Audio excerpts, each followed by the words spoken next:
أهلا بكم مستمعينا عبر الموجة 103.5 ومتابعينا عبر صفحتنا على الفيسبوك عبر البث المباشر بوير عربي.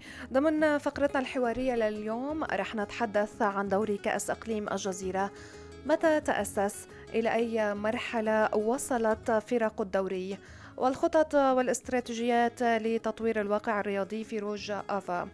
كل هذه التفاصيل وأكثر سنناقشها مع ضيفنا في الاستوديو رئيس مكتب كرة القدم في الاتحاد الرياضي بإقليم الجزيرة نضال حميد. يسعد صباحك. يسعد صباح.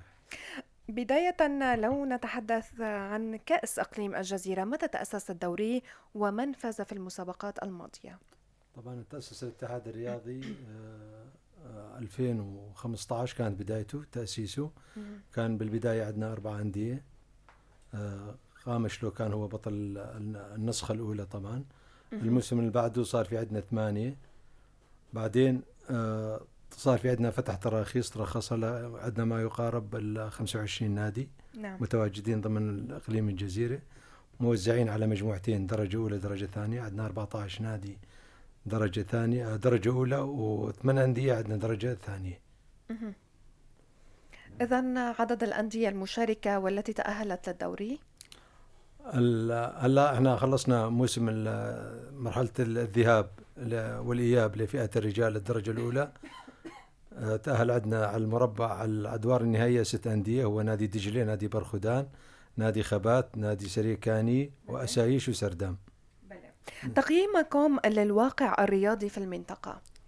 طبعا في تطور، يعني بالفترة هاي الموجودة خلال الفترة 4-5 سنوات تأسس فيها الاتحاد الرياضي، في تطور، في مستويات لافتة، يعني على مستوى الإقليم وحتى على مستوى الدولة السورية يعني موجودة. نعم. شاركنا بطولتين دوري السوري سيدات، أخذنا بطولة سوريا مرتين وراء بعض متتاليات يعني. نعم. باسم نادي عامودة، والموسم اللي بعده باسم نادي الخابور أخذنا البطولتين هذول. طبعا هن الآن اللاعبات هذول موجودات هن من الأندية تبعنا تبع الإقليم، بس تعرف أنت لازم يكون مرخص النادي بالاتحاد السوري. صحيح. شاركنا باسم الناديين هذول وأخذنا البطولتين. كم عدد الأندية بكافة الألعاب الرياضية كالقدم، الطائرة، السلة، الكاراتيه على مستوى الإقليم التابع للاتحاد الرياضي؟ كرة قدم عندنا 25 نادي. نعم. سيدات عندي 8 أندية. نعم. سيدات متوزعة على الأقليم كافة. عندنا كاراتيه ما يقارب كمان 8 أندية. نعم. كرة سلة عندنا 3 أندية. كرة طائرة عندنا 14 نادي.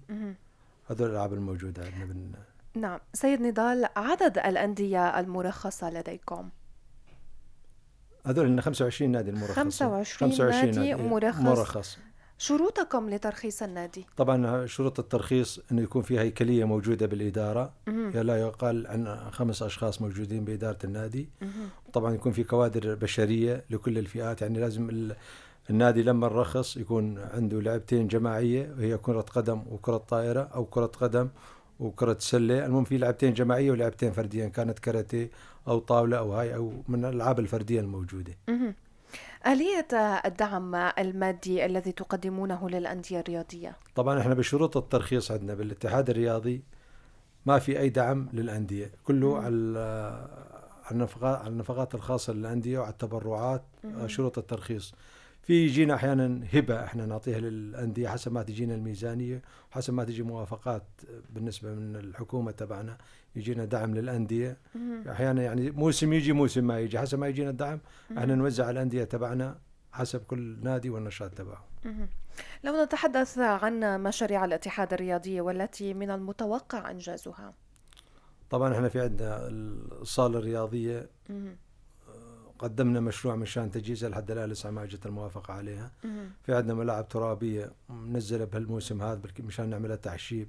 عندنا ملعب شرمولة بعامودة، عندنا ملعب ديريك، هذول بالميزانية 2021 لسه ما اجت كمان الموافقة عليها نتيجة وباء كورونا صار في تأخير بالميزانيات علينا. مهم. حتى الآن لم نسمع عن أي إنشاء منشأة رياضية جديدة، ما هي الأسباب برأيك؟ طبعا هي الأسباب مادية أكثر ما مهم. إيه، ما عم تجينا الأسباب. موافقات مادية على المنشآت لأنه مكلفة هلا يعني. مهم. هلا بدك تنشئي ملعب يعني ما يقارب $200,000 بده تكلفة هي كيف مهم. الملعب، ما عم تجينا موازنة الكافية.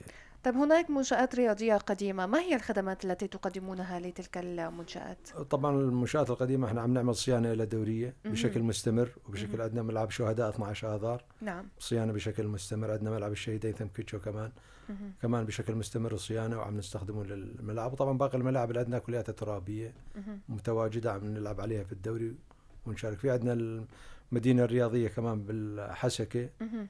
لسه كمان ما صارت، بدها صيانة لسه ما اجت الموافقة تبعها مهم. كمان. لو نتحدث عن نادي الجهاد الرياضي وآلية التعامل مع هذا النادي. طبعا نادي الجهاد هو واجهة مدينة قامشلي ومحافظة حسكة بشكل عام. نعم. احنا عم نتعامل معه، طبعا هو مرخص بالاتحاد السوري. مهم. انا بس عم نقدم له الدعم المعنوي، يعني عم نعطيه الملاعب والامور هاي، مهمات سفر ما سفر مهم. عم نسهل له الامور. عم نعطيه موافقة للعيبة تبعنا تبعين دوري الاقليم نسمح لهم بالذهاب باللعب مع نادي الجهاد. مهم. يعني هل لديكم رخصة ممنوحة لنادي الجهاد من قبلكم في الاتحاد الرياضي؟ لا ما فيش. ما في رخصة. لا. الخطط والاستراتيجيات لتطوير الواقع الرياضي في روج آفا مناطق شمال وشرق سوريا. طبعا على مستوى الشمال والشرق سوريا يعني هلا في تشكيل اتحاد رياضي عام مم. لشمال وشرق سوريا، يعني الاقاليم الخمسه راح تكون موجوده مع بعض. مهم. كل اتحاد رياضي راح تكون روزنامه موجوده، راح يكون تفعيل للانشطه الرياضيه وبطولات على مستوى شمال شرق سوريا مشتركه. طبعا قبل فتره عملنا بطوله شمال شرق سوريا لكره القدم مهم. على مستوى الاقاليم السته، مهم. اخذها نادي منتخب الجزيره هو اللي اخذ البطوله. مهم. وفيها هلا عم نشتغل على الالعاب الثانيه كمان. قبل فتره عملنا كرة سلة على مستوى الشمال وشرق سوريا، ولعبنا كرة طائرة كانت برقة كمان على مستوى الشمال شرق سوريا. مهم. كمان نادي الأقليم الجزيرة كمان أخذ البطولتين. مهم. هل لدى الاتحاد الرياضي في إقليم الجزيرة ميزانية خاصة وكم تقدر؟